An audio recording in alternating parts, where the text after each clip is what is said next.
Zaledwie 30 km od Darjeeling, Downhill of Kursong uważane jest za jedno z najbardziej nawiedzonych miejsc w zachodnim Bengalu. Do szczególnie przerażających należą korytarze szkoły dla chłopców i okoliczne lasy, w których miało miejsce wiele morderstw. Miejscowi drwale, którzy spędzają czas w lesie, mówią, że często widzą bezgłowego ducha małego chłopca, który przechodzi obok i znika w lesie. Niektórzy wspominają jeszcze, że byli śledzeni i obserwowani przez coś niewidzialnego. Inni zaś relacjonowali, że jakieś czerwone oczy patrzyły na nich z ciemności. W samym lesie znajduje się Victoria Boys High School, w której doszło do wielu nienaturalnych zgonów. Miejscowi mówią, że słyszeli głośne szepty i kroki, nawet po zamknięciu szkoły podczas zimy. O Kursong mówi się, że to dom śmierci, o którym krąży wiele opowieści o duchach. Najbardziej przerażające rzeczy są najbardziej skoncentrowane w Kursong niż gdziekolwiek indziej w Indiach. Rajasthan to XVII-wieczne miasto i ponoć najbardziej nawiedzone miasto w Indiach. Legenda głosi, że miasto te zostało przeklęte przez czarnoksiężnika, który podstępem chciał zdobyć serce księżniczki Ratnavati, córki władcy miasta. Księżniczka odkryła podstęp. W podanym napoju rozpoznała magiczną miksturę, która miała sprawić, że pokocha ona czarodzieja. Wobec czego dziewczyna rozlała miksturę na wielkim głazie, który zaczął toczyć się wprost na czarnoksiężnika. Na chwilę przed śmiercią czarodziej obrzucił klątwą miasto i jego mieszkańców. Niedługo po jego śmierci Bangar został podbity i zniszczony przez Mogołów, a jego mieszkańcy woleli wybudować nowe miasto, niż wrócić do ruin fortu, w którym podobno pojawiają się duchy Ratnavati i czarnoksiężnika. Są na świecie takie budowle, które mimo że szerzej nieznane, skrywają w sobie mroczną tajemnicę. Jednym z takich miejsc są ruiny sanatorium Waverly Hills, położone w amerykańskim miasteczku Louisville w stanie Kentucky. Ta monumentalna budowla, przypominająca bardziej fortecę wojskową niż szpital dla ciężko chorych, straszy dziś swoim posępnym wyglądem. Jednak o wiele bardziej przerażająco wygląda wnętrze tego budynku. To właśnie w tym miejscu w pierwszej połowie XX wieku z powodu plagi gruźlicy, jaka nawiedziła Kentucky, zmarło około 63 000 pacjentów. To z kolei przyczyniło się do powstania legendy o jednym z najbardziej przerażających miejsc w Stanach Zjednoczonych. Długie, ciemne i mroczne korytarze z odrapanymi ścianami oraz puste gabinety personelu medycznego. W czasach, kiedy nie znano jeszcze antybiotyku na tę straszną chorobę, pacjenci skazani byli na nieco prymitywne sposoby leczenia oraz na eksperymenty medyczne. Ciężko chorzy ludzie, trwając w nadziei, nie wiedzieli, że już nigdy nie opuszczą murów tego sanatorium. W szpitalu, który choć już dawno zamknięty, nadal pojawia się wiele duchów. Szczególnie jeden z nich widziany jest w oknie pokoju 502, jednak nie wiadomo do kogo należy. Według świadków ma na sobie strój medyczny noszony przez lokalne pielęgniarki, więc duch musi należeć do jednej z pielęgniarek, które popełniły tutaj samobójstwo. Pierwsza w 1928 roku powiesiła się w tym pokoju, a druga 4 lata później z niego wyskoczyła. W dawnych wiekach nie trzeba było podróżować na koniec świata, by znaleźć się w przerażającym i niebezpiecznym miejscu. Wędrujący po Szkocji w XVI wieku mogli się natknąć na Sauneya Beana i jego liczną rodzinę. Według podań mężczyzna był synem grabarza, ale zbytnio nie chciał przejąć schedę po ojcu. Kiedy poznał czarnowłosą Agnes, podejrzewaną o bycie czarownicą, zapałał do niej gorącym uczuciem. Para zamieszkała w jaskini na pustkowiu, a niebawem na świecie pojawiły się dzieci, a później wnuki z kazirodczych związków klanu Beanów. By wyżywić liczną rodzinę, Sauney i jego synowie napadali na podróżnych na gościńcach. Nie interesowały ich pieniądze, ofiary były po prostu zjadane przez członków rodziny.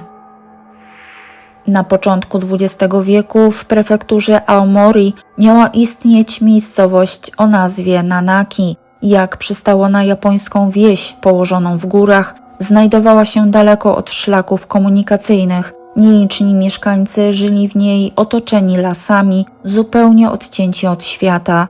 Pewnego dnia jeden z mieszkańców wpadł w szał, wymordował wszystkich, a potem popełnił samobójstwo. Ówczesne władze nie nagłośniły sprawy. Tragedię zatuszowano, a wioskę usunięto z mapy. Historia wsi Nanaki rozprzestrzeniła się bardzo szybko. Podobno wioskę da się odnaleźć. Istnieje szereg wskazówek spisanych przez osoby, którym się to udało. Do wioski, która znajduje się głęboko w górach, prowadzi tylko jedna droga, przy której ma się znajdować ostrzegawczy znak. Przy wejściu do wioski zobaczymy rozpadający się ze starości chram, a trochę dalej niepokojący głaz w kształcie czaszki. W wiosce znajdują się opuszczone budynki, a na ich ścianach do dziś widać ślady krwi. Jak wytłumaczyć, że wioska nie została jeszcze odnaleziona? Podobno dlatego, iż znajduje się ona w innym wymiarze i pojawia się tylko od czasu do czasu. Inna teoria mówi, że znajduje się na dnie sztucznego jeziora stworzonego poprzez budowę tamy lub leży na terenach należących do wojska, przez co ukrywana jest na mapach. Mieszkańcy Nanaki są ponoć niezwykle brutalni, szerzą się morderstwa i kanibalizm. Nic więc dziwnego, że nikt stąd jeszcze nie wrócił. Barbados to kraj położony na wyspie na Morzu Karaibskim. Wydawać by się mogło, że to tropikalny raj, ale za wszystkimi dobrymi rzeczami czasem kryją się przerażające fakty.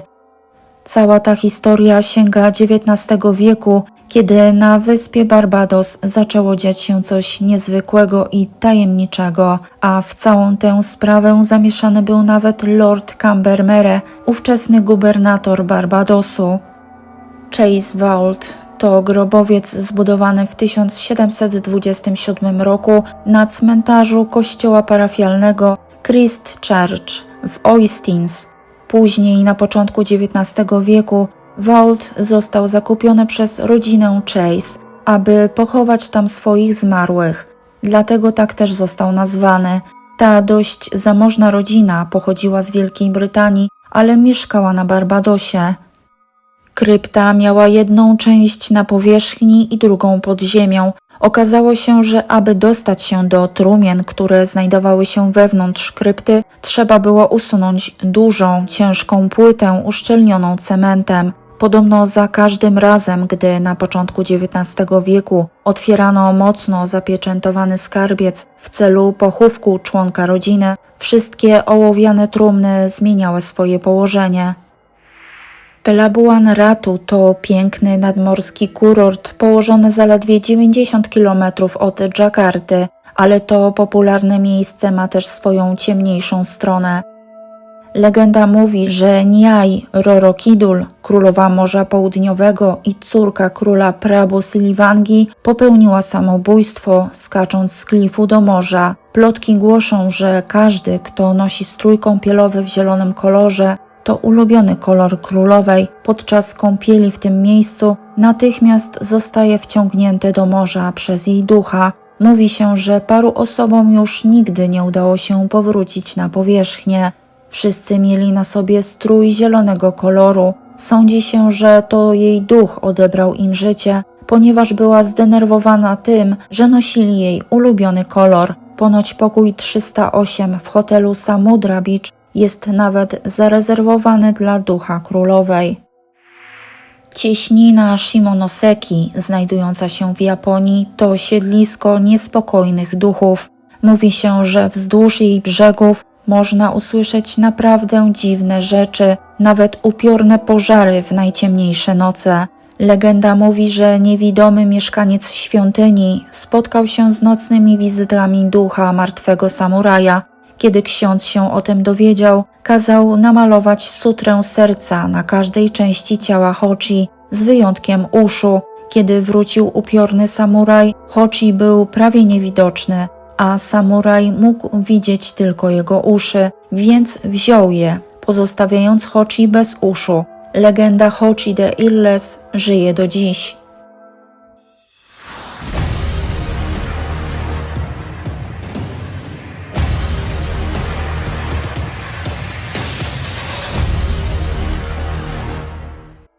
Nazwany na cześć Jamesa Wardiego, głównego naukowca wyprawy wytrzymałościowej Sir Ernesta Shackletona w 1914 roku. Chociaż chata została zbudowana po jego śmierci, niektórzy uważają, że Wardy Hood jest nawiedzany przez ducha Sir Ernesta do dziś.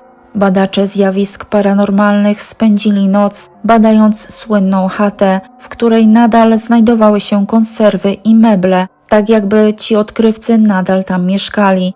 Podczas pobytu badacze usłyszeli trzaskanie drzwiami oraz jak w szaleńczy sposób włącznik światła włączał się i wyłączał. Ponadto przedmioty same spadały z półek, a członkowie załogi wyczuwali w pomieszczeniu czyjąś obecność. Budynek Helma jest podobno nawiedzany przez ofiary pożaru, do którego doszło w 1974 roku. Podobno został on wywołany przez niesprawny, przegrzany klimatyzator na 12 piętrze. Bez alarmów przeciwpożarowych, tryskaczy czy wyjść awaryjnych mieszkańcy budynku nie mieli szans na ucieczkę. Po ugaszeniu pożaru strażacy zaczęli przeszukiwać budynek. Znaleźli w nim prawie 200 zgonów. Kiedy załogi strażackie natknęły się na windę, ich oczom ukazał się przerażający widok. Wewnątrz niej, jak w piecu, spaliło się 13 nieszczęśliwych ofiar. Ich ciała zostały częściowo połączone ze sobą, przez co niezwykle trudnym było je policzyć. Te osoby nigdy nie zostały zidentyfikowane. Po pożarze budynek został wyremontowany i ponownie otwarty. Mówi się, że od tego momentu budynek obfituje w przeróżne zjawiska paranormalne, a każde piętro powyżej 12 jest nawiedzane przez te 13 dusz, które pojawiają się na korytarzach i klatkach schodowych. Ponadto często nie działają tam windy i alarmy przeciwpożarowe.